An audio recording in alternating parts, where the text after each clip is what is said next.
formation pendant le confinement, c'est être capable d'adapter ses outils de communication et ses contenus pédagogiques pour assurer la continuité des apprentissages. Pour ce faire, j'utilise d'abord un outil qui me permet d'être en lien direct avec mes apprenants via le téléphone, l'application WhatsApp. Ça me permet de pouvoir très rapidement informer les groupes des travaux qu'ils ont réalisés et ils peuvent aussi me contacter dès qu'ils ont une difficulté particulière. Il est clair qu'on a une palette d'outils à notre disposition qui est juste phénoménale. Si on passe bien sûr les plus simples comme le mail, le téléphone, les fichiers Word, Excel, PowerPoint, Skype et j'en passe, on a aussi des applications de partage en ligne comme OneDrive, des logiciels propres au lycée comme Natipareo, etc. Bref, le plus dur dans tout ça, c'est trouver un commun entre nous et harmoniser un petit peu tout ça. C'est ça le plus dur au jour d'aujourd'hui. En ces temps de confinement, je continue à former mes apprenants et pour ce faire, j'utilise 3 supports. La messagerie Educagri, qui est certainement l'outil que j'utilise le plus. J'envoie énormément de messages aux élèves qui eux-mêmes me répondent. Je leur corrige leurs travaux, ils me renvoient les leurs. C'est un outil intéressant mais assez chronophage. Le second, c'est Ipareo et notamment le cahier texte qui est relativement important puisque de suivre le cahier de texte rythme le travail et permet de ne pas être submergé. Sur Ipareo, j'en profite pour envoyer mes cours, également tous les devoirs et les corrections. Le troisième, c'est WhatsApp, qui me permet de préparer en ce moment notamment certains oraux. C'est un outil intéressant parce qu'on échange rapidement et puis une question posée par un membre du groupe est lue par tous les autres membres. Alors moi, pour mes jeunes, je propose pas mal de choses pendant cette période de confinement. C'est des activités, des exercices que j'envoie régulièrement par mail. On échange aussi beaucoup, je trouve que c'est important d'échanger avec nos jeunes. Donc on échange par mail, mais aussi par visioconférence via différents logiciels qu'on utilise. Histoire de garder un lien. Et puis bon, prof d'agroéquipement, on fait aussi beaucoup de pratiques. Et là, il a fallu innover un petit peu pendant le confinement. Et la méthode que j'ai trouvée, c'est de faire des vidéos. Et ça, c'est pas mal. En même temps, je suis tranquille, il n'y a personne là-bas. Et donc, je mets mon matériel en situation, je filme les réglages, ainsi de suite, différents petits pannes aussi qui peut arriver. Et après, par la suite, je recompile un petit peu toutes ces vidéos que je fais avec les moyens du bord parce que je suis pas équipé pour faire des vidéos professionnelles. Faire des vidéos que je mets ensuite en ligne sur Internet. Alors, il faut que les jeunes restent connectés, ça c'est super important de rester connectés entre eux, mais aussi de rester connectés avec leurs profs. Et puis aussi le conseil primordial, c'est de s'organiser, d'avoir un emploi du temps, se dire que c'est pas les vacances, et donc se réveiller de bonne heure le matin et puis organiser son travail scolaire dans la journée en gardant aussi des moments perso, c'est important, mais il faut avoir une organisation carrée.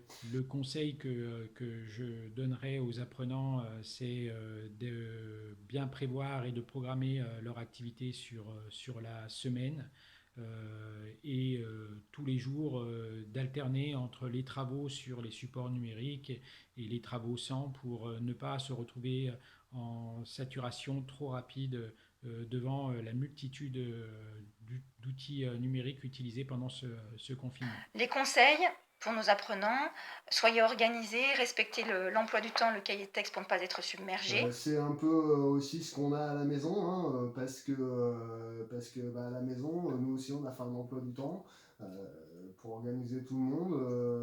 La maman de mes filles travaille de 7h le matin jusqu'à 18h, donc je suis tout seul avec elle. Donc le matin c'est debout 7h30, 8h moins le quart. On prend le déjeuner ensemble, papa lui c'est déjeuner à 6h30 et on prend le déjeuner, on fait le travail d'école, mais c'est important aussi de suivre le travail scolaire des enfants et ça c'est chronophage et avec le télétravail c'est pas évident. Du point de vue des élèves, même si ils ont l'habitude de la technologie, notamment d'utiliser les smartphones dernier cri ou aller sur les réseaux sociaux, on se rend compte en fait qu'ils ont un problème face à l'ordinateur. La plupart d'entre eux ont des problèmes simplement à nous mettre un fichier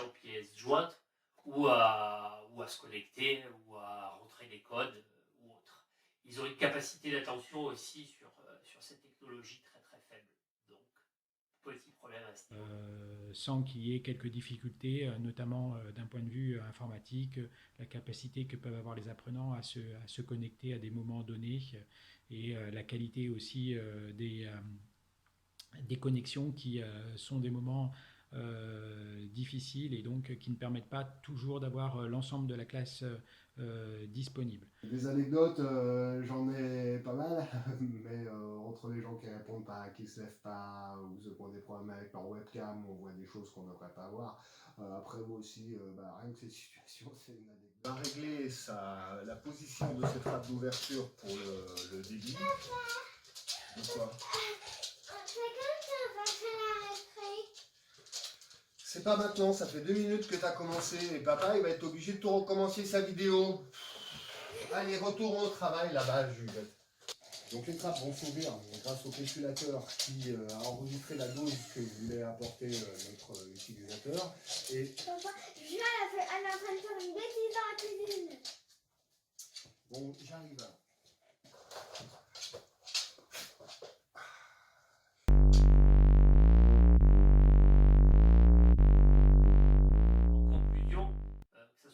Enseignant ou étudiant, il est clair qu'on ne peut pas remplacer ou difficilement remplacer un cours en face à face par la technologie.